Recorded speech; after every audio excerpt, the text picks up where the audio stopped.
Welcome to Not Milk Never Milk. Subscribe if you're lactose intolerant. You need to start by locating what Excel considers page 1.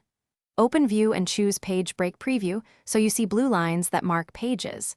This tells you if the content spans multiple pages. Once done, press Ctrl+P to compare Print Preview and confirm which content prints as page 1. Make sure to check multiple sheets if your workbook has them, because page 1 may be a separate worksheet rather than just the top of a long sheet. Now you change what prints as the first page. If page 1 contains only unwanted rows, select the cells you want and set print area so page 1 is excluded. This is quick and reversible. Alternatively, drag the page break lines in Page Break Preview to move rows to page 2.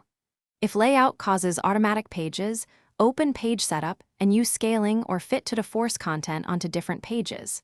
For repeatable tasks, note that to finish, either hide or delete the sheet that becomes page 1, or when printing, choose Pages and request pages 2 through end so the first page is skipped.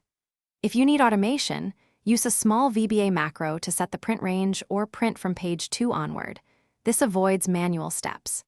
If things go wrong, check for hidden rows or repeated header rows that force pagination. Make sure print titles and Page Break Preview reflect the intended layout before final printing.